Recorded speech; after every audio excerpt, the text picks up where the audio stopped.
Donc, bonjour à tous et bienvenue sur cette conférence en ligne qui va être d'assurer sa maintenance de matériel pour une bonne remise en marche lors de la réouverture des cabinets dentaires.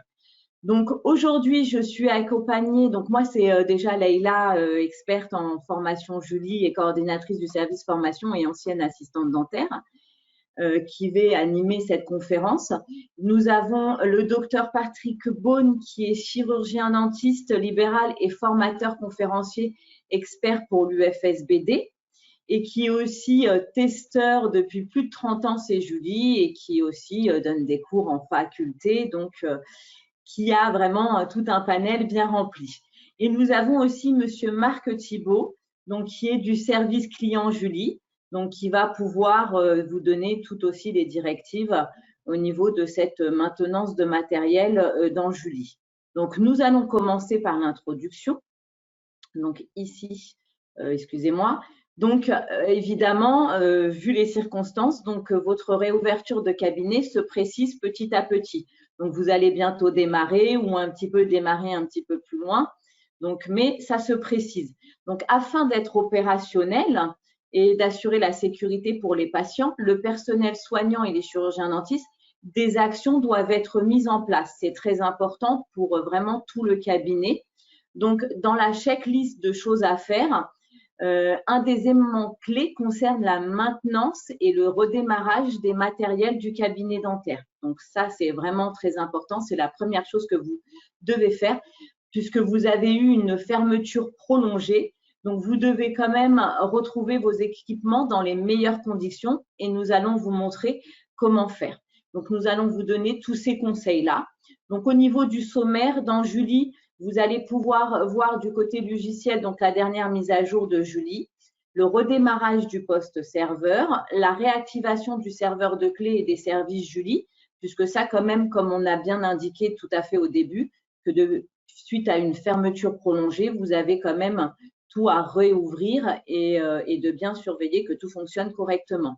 Et au niveau matériel du cabinet, nous allons voir aussi avec le docteur Beaune, donc vous allez pouvoir au sommaire voir la maintenance du poste de soins, le poste de stérilisation, l'usineuse, le local technique et la radiologie. Donc maintenant, moi, je vais donner la main à monsieur Marc Thibault, qui est donc du service client Julie et qui va pouvoir vous montrer la partie du côté logiciel. Donc, il va juste falloir me donner quelques secondes pour pouvoir lui donner la main. Ce que je n'ai pas dit aussi, c'est que vous avez un petit encart sur votre côté à droite où vous pourrez poser vos questions. Donc, à ce moment-là, je pourrai lire vos questions à tout le monde et Dr Beaune ou moi-même ou Marc Thibault répondront à ces questions. Donc, c'est très important. Donc, la dernière version de Julie est bien la 3.38.20. Vous pourrez le voir dans le point d'interrogation à propos d'eux si vous êtes sur cette dernière mise à jour. Et il est absolument nécessaire aussi d'avoir un contrat de maintenance à jour. Ça, c'était très important pour pouvoir profiter des dernières versions et de l'assistance de spécialiste Julie en cas de problème. C'est-à-dire que si jamais vous rencontrez un problème, si vous avez votre contrainte de maintenance qui est à jour, vous allez pouvoir appeler la hotline. Donc, Marc, est-ce que là, tu nous entends? Oui, je vous entends. Je vais peut-être couper ma vidéo, je suis désolé parce que je pense Voilà, donc tu peux couper la vidéo, ce sera peut-être plus simple d'avoir le son. tout à fait. Donc, excusez-moi. Donc, oui, je vais rebondir du coup parce que j'ai entendu que Leïla indiquait que Voilà. si vous étiez en contrat de maintenance, vous pouviez effectuer cette mise à jour. Donc, la mise à jour, soit elle se fera automatiquement à l'ouverture du logiciel, soit si vous voulez être sûr, il suffira d'aller donc quand vous êtes dans Julie sur le menu utilitaire en haut quand vous êtes sur une fiche patient et ensuite dans le listing mise à jour de Julie. À ce niveau-là, donc à partir du poste serveur, bien vérifier que vous avez donc comme indiqué sur l'écran le petit triangle vert devant télécharger la mise à jour à partir de Internet. Et il faut bien vérifier que la case tout en bas récupérer la mise à jour pour les postes réseau soit cochée. À partir de là, vous n'avez juste à faire commencer. Ça va télécharger la mise à jour et l'installer. Alors la 338.20 est vraiment une mise à jour très très petite. Il y a juste eu une mise à jour de la table CCAM avec donc la présentation d'actes qui ont été mis en place on va dire un peu plus tard que les dernières modifications. Donc voilà, la mise à jour, l'installation de la mise à jour dure grand maximum 2 minutes pour le poste serveur et donc pareillement pour les autres ordinateurs. Donc une fois que la mise à jour sur le poste serveur est effectuée, vous relancez Julie comme d'habitude. Et ensuite, sur les postes secondaires, dès l'ouverture du logiciel, le logiciel va vous indiquer qu'il y a une mise à jour qui a été installée sur le poste serveur qui doit être installée sur les postes secondaires. Il va vous demander si vous voulez faire la mise à jour. Vous avez juste à répondre oui. Elle va durer 2 minutes aussi, pareillement. Et ce sera bon, vous pourrez ouvrir Julie et utiliser Julie. Donc, bien vérifier effectivement donc, la version 3.38.20. Si vous voulez confirmer que vous avez cette version, vous pouvez voir la version de Julie en allant sur votre point d'interrogation, donc toujours dans le menu, dans les menus en haut de la fiche patient. Et ensuite, à propos de Julie, le premier du listing. Et là, vous aurez la version, donc Julie, version 3.38, soit 19 si vous avez la mise à jour à faire, ou 20 c'est que vous êtes déjà avec la dernière mise à jour disponible. Donc voilà pour la partie mise à jour. Ensuite, donc, il va y avoir plusieurs petites vérifications à faire sur le poste serveur pour être vraiment sûr que tous les autres postes fonctionnent. Déjà, c'est effectivement que la clé est fonctionnelle et que le serveur de clé est bien lancé. Donc la clé, en fait, c'est la petite clé de protection qui vous permet l'ouverture de Julie sur votre réseau. Et c'est les informations de cette clé qui sont partagées sur le réseau qui permettent l'ouverture de Julie sur les autres postes. Donc, pour cela, le poste serveur, normalement, la mise en place de la clé est faite automatiquement au démarrage de l'ordinateur.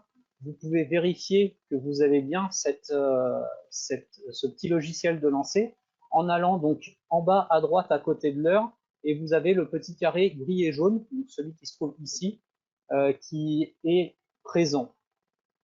Si vous n'avez pas toutes vos icônes, vous avez la petite flèche qui se trouve ici qui va vous permettre donc d'afficher les icônes masquées et vous allez retrouver ce petit icône présent à ce niveau-là. Si il n'est pas présent, il faut aller donc dans le menu démarrage donc de votre ordinateur, dans le bouton démarrer en bas à gauche. Ensuite, dans Julie, et là vous aurez serveur de clé. Vous avez juste à cliquer dessus et l'icône apparaîtra simplement. Donc ça, c'est pour le serveur de clé. Si vous avez des postes secondaires qui vous indiquent n'est pas connecté, mais que vous arrivez à lancer Julie sur le poste serveur, 99% du temps, c'est qu'effectivement, ce petit logiciel n'est pas lancé. Donc, juste à retourner sur le poste serveur et le lancer pour que ce soit effectif sur tous les autres postes. Sur le poste serveur, ce que vous pouvez aussi vérifier, ça va être les services, donc surtout le Julie Web Service, qui en fait est le service qui gère tout ce qui va être saisie d'actes. Donc l'assistant de saisie d'actes, si ce service n'est pas lancé, l'assistant de saisie d'actes ne fonctionnera pas. Donc, ça va se traduire par une lenteur dans Julie pour des changements de fiche patient. Et quand vous allez vouloir insérer un acte, vous allez arriver sur une bibliothèque qui est vide. Ça, c'est une indication qui va pouvoir vous aider, vous dire que effectivement ce service n'est pas bien lancé. Donc pareillement, sur le poste serveur, parce que c'est sur ce poste que le service est lancé, il faut aller sur le bouton démarrer en bas à gauche, ensuite taper simplement service et vous allez avoir donc le listing qui va apparaître comme vous avez sur votre écran à droite. Et dans le listing qui est donc rangé par nom, vous allez avoir le Julie Web Service qui doit être avec l'état démarré. Si ce n'est pas le cas, vous avez juste à cliquer dessus et à cliquer sur le bouton activer en haut à droite. Non, en haut à gauche, pardon, excusez-moi. Donc ce service, pareillement, se lance au démarrage de l'ordinateur. Il doit se lancer automatiquement. Si pour une raison X ou Y, il ne se serait pas lancé ou pas bien lancé, deux solutions, soit redémarrer l'ordinateur serveur, ça va relancer le service. Si c'est toujours pas le cas, il faudra le faire manuellement en allant sur l'option service pour pouvoir le faire directement. Je vais en profiter qu'on est dans les services pour faire un petit tour rapide sur les autres services qui sont dans Julie. Alors par contre, Leïla, je crois que j'ai pas la main. Si tu peux juste changer ça ici, s'il te plaît. Alors, hop, voilà. Hop, merci beaucoup. Alors au niveau des services de Julie, les autres services que vous pouvez vérifier, vous allez avoir donc le Julie Agenda Sync Service, qui est le service qui permet la synchronisation entre votre agenda de Julie cabinet et le web agenda si vous l'utilisez. Donc le web agenda qui permet d'accéder et de modifier votre agenda depuis le site internet webagenda.julie.fr. Vous avez aussi le service Julie Online Service, qui est le service qui gère toute la partie SMS. Pareillement, ce service est un service qui est important dans Julie. Il doit être lancé même si vous n'utilisez pas les SMS. Ce service doit être en démarré. S'il n'est pas démarré, vous allez rencontrer des lenteurs dans l'utilisation du logiciel. Donc, bien vérifier que ce service, le Julie Online Service, comme le Julie Web Service, ces deux services-là sont bien démarrés. Il faut qu'ils soient démarrés, que vous utilisiez ou non les SMS pour éviter ces lenteurs. Ensuite, vous pouvez avoir, pas obligatoirement en fonction de l'utilisation et de l'installation ou non du service Julie Rendez-vous, donc le Julie RDV Service qui donc gère le Julie Rendez-vous. Si ce service n'est pas actif, la prise de rendez-vous pour vos patients ne pourront pas prendre rendez-vous sur le site, sur votre site internet, et donc vous ne pourrez pas avoir ces informations sur votre agenda de Julie. Voilà en résumé tout ce qu'il y a à vérifier au niveau de Julie. Pour vous rassurer, tous ces services sont automatiques. Le serveur de clé se lance automatiquement au démarrage sur votre poste serveur. Les services se lancent automatiquement au démarrage sur votre poste serveur. C'est déjà le cas quand vous allez en week-end et que vous éteignez vos ordinateurs. À l'ouverture de l'ordinateur, les services se relancent. Quand vous partez en vacances et que vous éteignez vos ordinateurs pour une semaine, 2 semaines, plus en fonction de si vous prenez des grandes vacances ou pas, c'est la même chose. Soyez rassurés, dans de rares cas, vous pouvez avoir les différentes problématiques que je vous ai exposées, mais c'est vraiment de rares cas. Donc, voilà. Je crois que de mon côté, j'ai tout fait. Dans le pire des cas, n'hésitez pas effectivement voilà, à contacter la hotline au 01 60 93 73 73 ou par mail support@julie.fr. On vous répondra dans les plus brefs délais. Parfait. Donc, je vais donner moi la main au docteur Beaune. Bien, donc je vais continuer un petit peu après Marc. Je rajouterai simplement que ne vous inquiétez pas, vous risquez d'avoir beaucoup de mises à jour Windows sur vos postes. Donc ça prend beaucoup de temps et parfois ça peut créer des problèmes. Donc n'oubliez pas de faire toutes les mises à jour de vos postes avant de commencer déjà à faire la mise à jour de Julie. Voilà, pour ce qui me concerne, donc on va voir différents éléments là-dessus. Dans ces éléments, on va voir un petit peu la maintenance au niveau du poste de soins, ce que vous devez faire attention pour éviter de mettre en panne votre unité, on va voir ça, au poste de stérilisation aussi. La maintenance de l'usineuse pour ceux qui ont une usineuse, bien sûr. Je parlerai surtout de celle que j'ai au cabinet, la NCXL de chez Sirona. La radiologie, il y a quelques éléments à faire aussi en radiologie. Bien sûr, toutes ces maintenances doivent être faites au moins 2 jours avant de faire la reprise, de façon à prendre le temps de laisser les machines travailler comme il faut. Voilà. Alors, on va commencer par la maintenance au niveau du poste de soins. Donc, au niveau du poste de soins, cette maintenance est relativement facile, mais il faut quand même tout penser. On va commencer par l'unité, on verra ensuite si vous êtes climatisé et bientôt il va faire chaud, vous en aurez besoin, ce qu'il faut faire, notamment en cas de Covid-19, le traitement de l'air, ce que l'on peut conseiller au niveau du traitement de l'air, le mobilier, quelles sont les modifications qu'il faut faire pour arriver à répondre aux derniers critères qu'il y a sur le Covid-19. Alors, au niveau de l'unité, on va voir tout à fait d'abord la circulation d'eau, les tubulures et les cordons. Normalement, si votre fauteuil est récent, tous les matins, vous êtes censé appuyer sur un bouton qui va faire la purge de tous les cordons parce que même la nuit, une simple nuit, il peut y avoir un dépôt de biofilm dans les tubulures et ce biofilm, on va le retrouver dans la seringue à eau, autrement dit dans la bouche du patient, et il peut aussi bloquer les électrovannes qui se trouvent dans le fauteuil. Donc, on va commencer tout d'abord par faire une purge au niveau de ces cordons. Donc, sur le fauteuil, si c'est prévu, certains, c'est derrière le crachoir, comme c'est le cas ici sur un plan méca. On met tous les cordons en place, on appuie sur un bouton de la platine suffisamment longtemps et ce bouton ensuite enclenche une séquence d'au moins 5 minutes où tout est purgé. Donc ça, c'est la commande la plus facile à faire, celle que vous faisiez habituellement. Et là, bien sûr, vous allez la faire au moins 1 ou 2 fois pour bien remettre en place tout votre circuit d'eau de votre unité. Ça permet donc l'évacuation du biofilm. Pour les fauteuils qui ne sont pas équipés de ça, c'est un peu plus embêtant.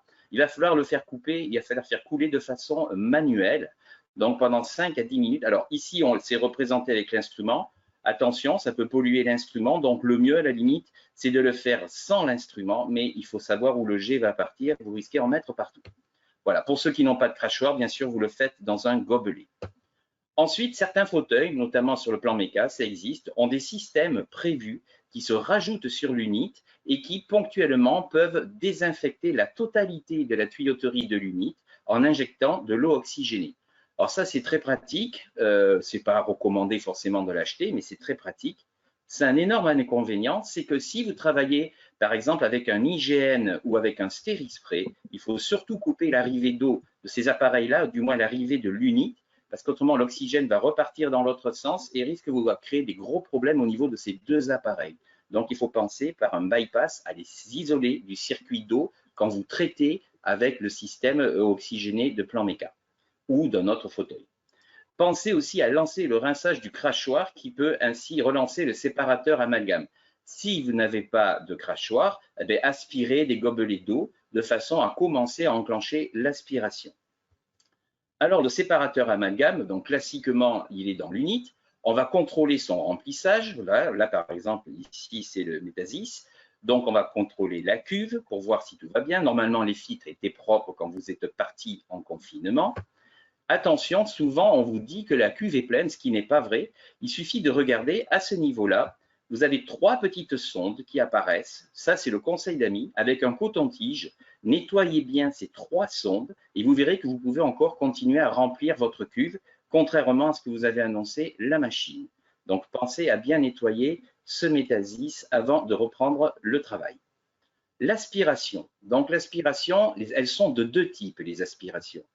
On a ce qu'on appelle une aspiration sèche, où la séparation entre le liquide et l'air se fait au niveau de l'unit. Donc ensuite, dans le tuyau de l'aspiration et au niveau du moteur, il n'y a que de l'air. Et les aspirations humides, où la séparation liquidienne se fait après le moteur. Dans les 2 cas, l'air évacué est pollué. Donc dans cette période d'infection, on va être obligé de faire quelques précautions. L'évacuation de l'air doit être en principe de ces aspirations à l'extérieur. Voilà un petit schéma qui vous montre en violet que quand ça part de l'unit, ça arrive au moteur et cet air devrait être évacué en dehors du cabinet. Si ce n'est pas le cas, ou pire, si l'évacuation se fait dans un local technique, il va falloir rajouter des filtres qui vont filtrer cet air pour éviter que le compresseur qui soit à côté aspire lui-même le virus en question. Donc, on va rajouter ce qu'on appelle des filtres EPA. Vous allez voir en photo tout à l'heure. Et ces filtres EPA, il faut au moins qu'ils soient de qualité H14 pour être efficaces sur le Covid-19. Donc, si malheureusement votre évacuation se fait dans le local technique, eh bien à ce moment-là, rajoutez des filtres EPA. Et par sécurité, au niveau du compresseur également, et là par contre c'est très facile à faire, on peut rajouter des filtres EPA 14 également qui se mettent directement dans la colonne à cet endroit-là. Ce type de filtre peut être soit lavé, soit changé. Et si on le change à ce moment-là, c'est 1 fois par an. Voilà ce que vous pouvez faire. Alors donc là, j'étais déjà au niveau je suis parti de l'unité et là, je me retrouve dans le local technique.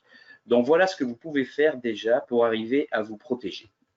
Ensuite, au niveau de l'aspiration, les filtres bactériologiques, donc, que l'on change tous les ans, ce sont soit des filtres à charbon actif, je répète, des EPA H14, capables de filtrer 0,01 micron, c'est-à-dire qui sont efficaces sur le Covid qui fait 0,1 micron.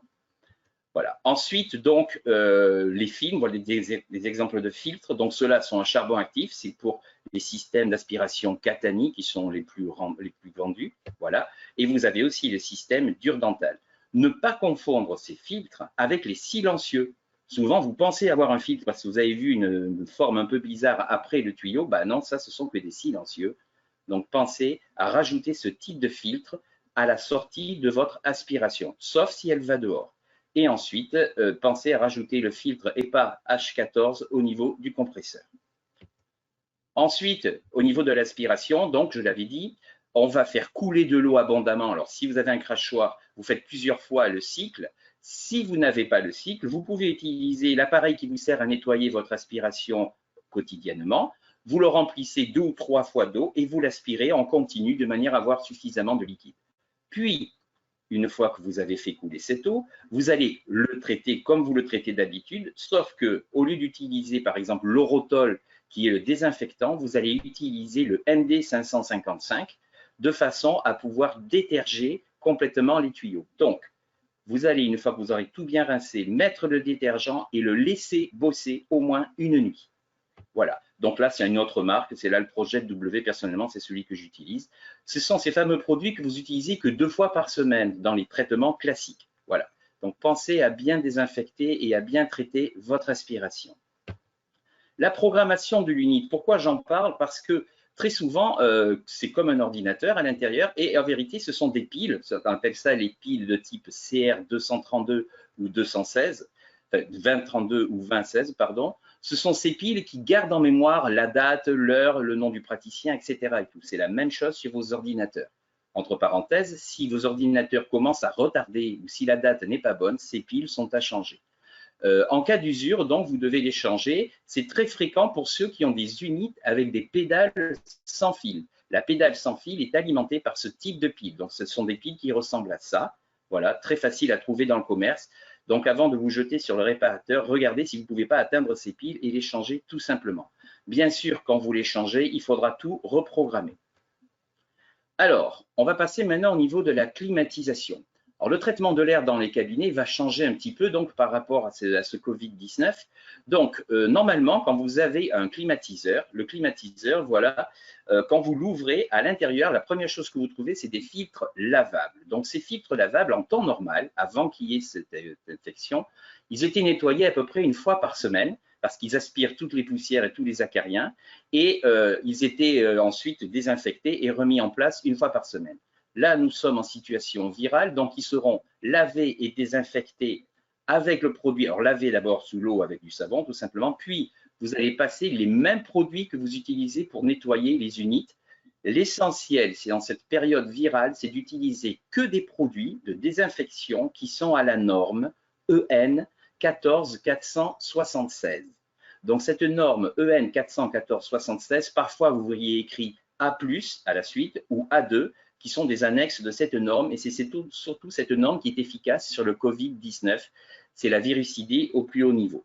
Voilà, donc tous vos produits, que ce soit le nettoyage de la surface, le nettoyage des sols, le nettoyage de l'unité, doivent être avec la norme EN 14476. Donc pour ces filtres, je reviens sur ces filtres, comme vous l'avez en règle générale en pulvérisateur, mais vous pouvez le pulvériser sur ces filtres pour bien les désinfecter avant de les remettre en place. Ensuite, c'est pas tout. Voilà les filtres à laver. Quand vous sortez ces filtres, vous tombez sur ce qu'on appelle des ailettes métalliques, et c'est elles qui vont permettre de fractionner l'air pour qu'il soit chaud ou qu'il soit froid.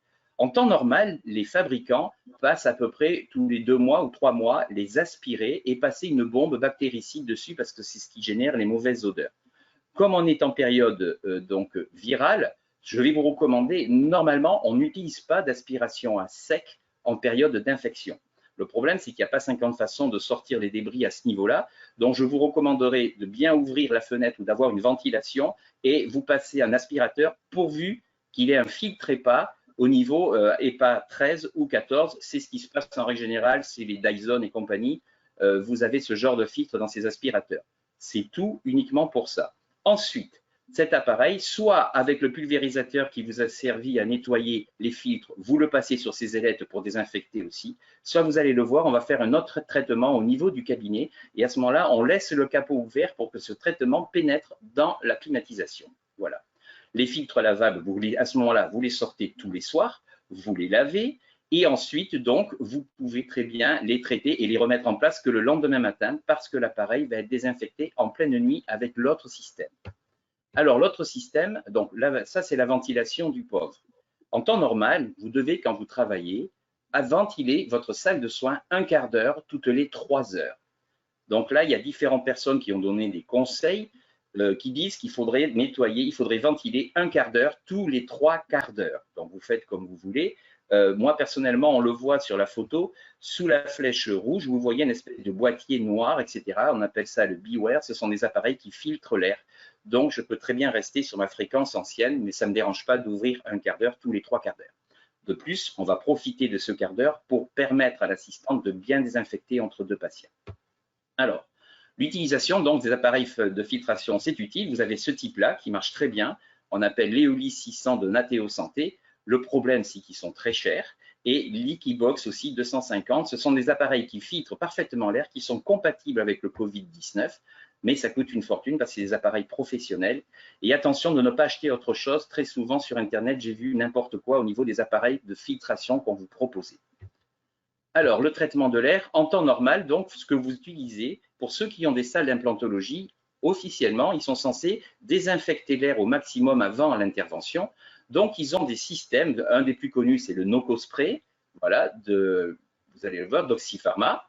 Et ce type d'appareil, on ne peut les utiliser que hors présence humaine, c'est-à-dire vous ne pouvez pas rester dans la pièce pendant qu'ils travaillent. D'abord, ils font un bruit infernal et surtout, le produit est toxique pour vous.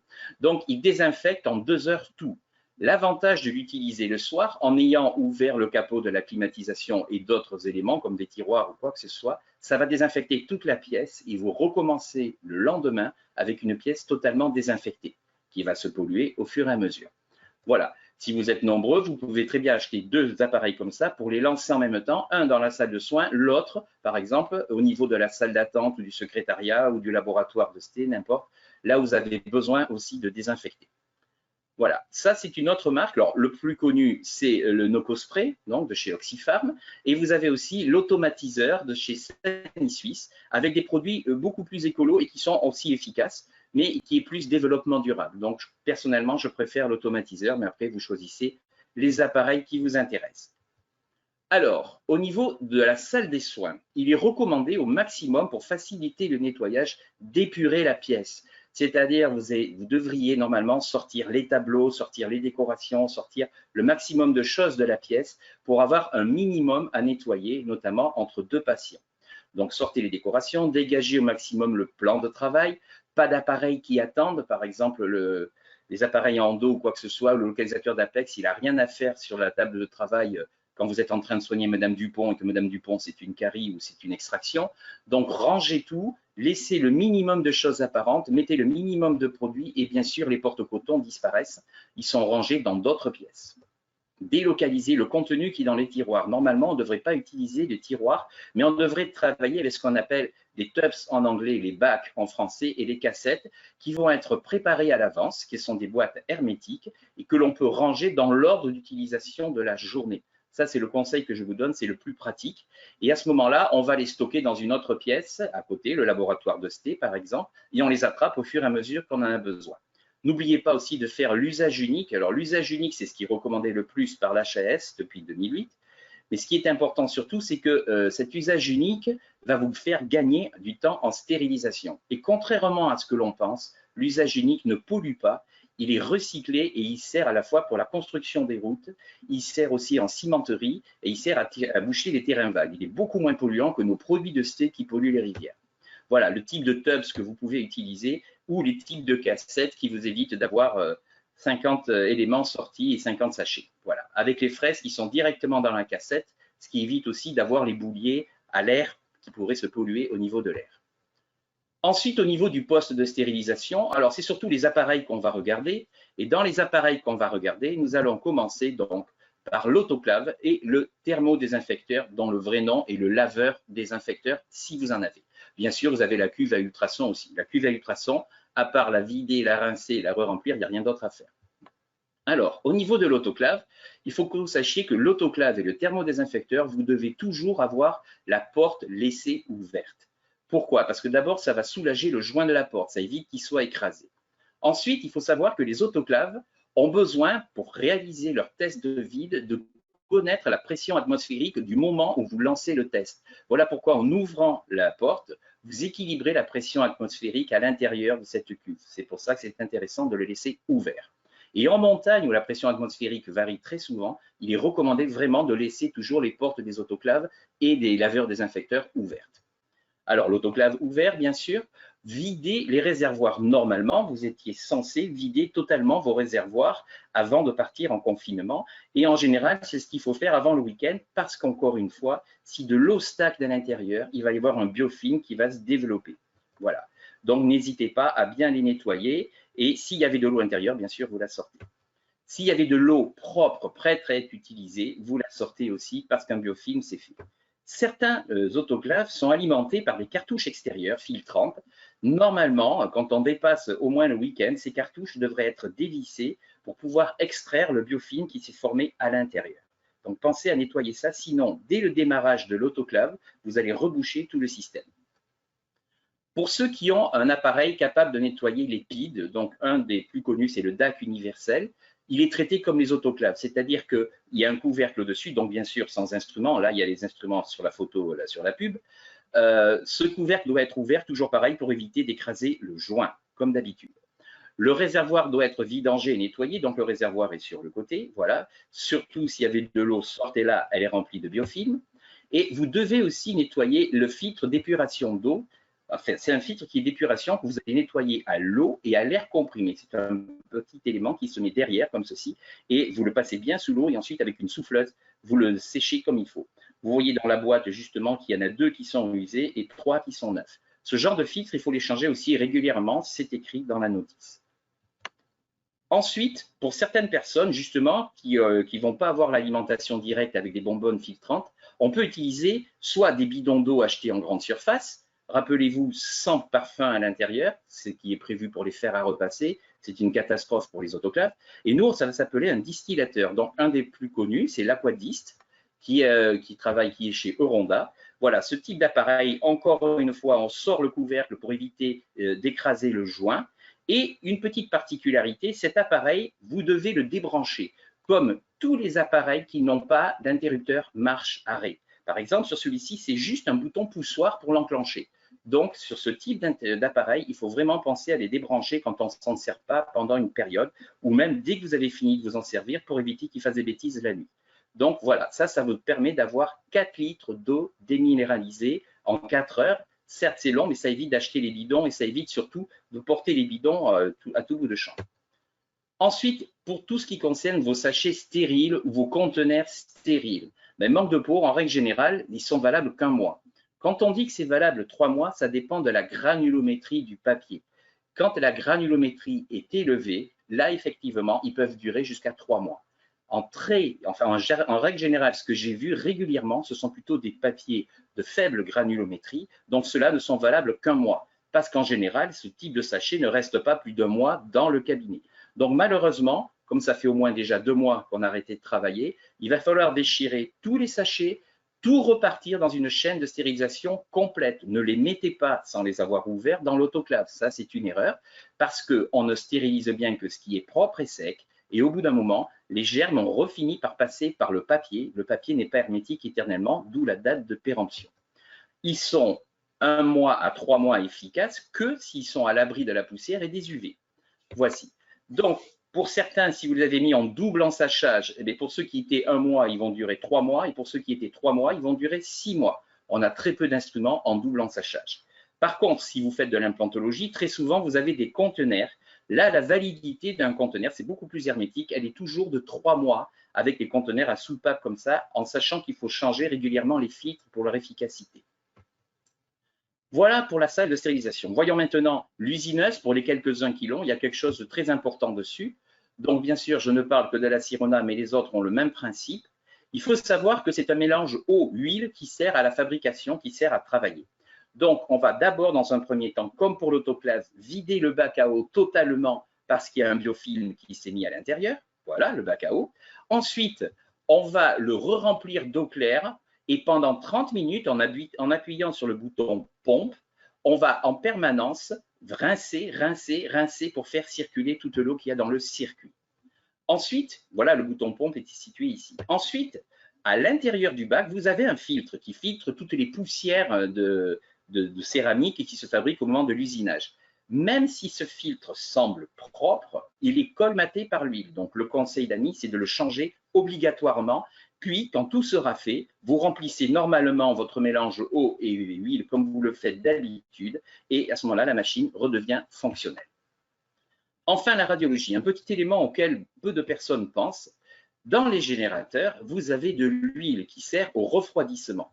Donc, cette huile pour les refroidissements, elle se situe dans tout le générateur et donc, si on ne s'en sert pas, elle a tendance à se déposer au niveau de la flèche rouge, c'est-à-dire en bas du carter. Donc, ceci est dangereux parce que quand on va travailler, le générateur ne va pas se refroidir comme il faut. Chaque fois que vous en servez, vous remettez l'huile en circulation et c'est comme ça qu'on arrive à avoir un bon refroidissement. Alors, voilà, ça c'est l'huile pour vous montrer comment ça fonctionne à l'intérieur. Tout ce qui est en bleu, c'est dans une ampoule en vert, ça s'appelle le tube de Coolidge. Le générateur est toujours stocké en temps normal, que ce soit là parce qu'il y a le confinement ou quoi que ce soit le cône horizontal, soit le cône tourné vers le haut. Parce que comme on peut le voir sur le schéma, il a bien fallu rentrer l'huile quelque part et l'huile est rentrée du côté du cône. Donc si vous le stockez toujours avec le cône en bas, quand vous vous en servez pas, vous risquez d'avoir des fuites d'huile et en cas de fuite d'huile, notamment la femme de ménage, si elle est essuie, elle ne va pas vous le dire, si vous lancez la machine, vous explosez parce que ça monte à 3000 degrés à chaque cliché. Pour les générateurs au fauteuil, ce qui est correct de faire, c'est au moins dans la semaine 3 clichés au niveau enfant, c'est-à-dire clichés incisifs si vous voulez, au niveau du fauteuil. Ça serait bien d'en faire 3 dans la semaine, même en confinement. Et pour les radios panoramiques, à ce moment-là, on va faire aussi 3 clichés, mais on va faire un cliché enfant, un cliché adulte et un cliché pour les personnes un peu importantes, comme moi. Pour les appareils Kodak et Carestream, c'est un peu particulier. Les générateurs demandent un peu plus d'entretien. On va tout doubler. Donc, il faudra faire 6 clichés enfants dans la semaine et il va falloir faire 2 clichés enfants, 2 clichés adultes et 2 clichés panoramiques. Voilà, pour les personnes fortes. Voilà, j'ai terminé ma partie. Parfait, merci beaucoup à vous, Dr Beaune. Et j'étais très content de participer avec vous. Merci à vous, merci à Marc. De rien, merci d'avoir fait participer. Merci à vous tous et à bientôt sur les prochaines conférences. Merci à vous. Au revoir. Au revoir.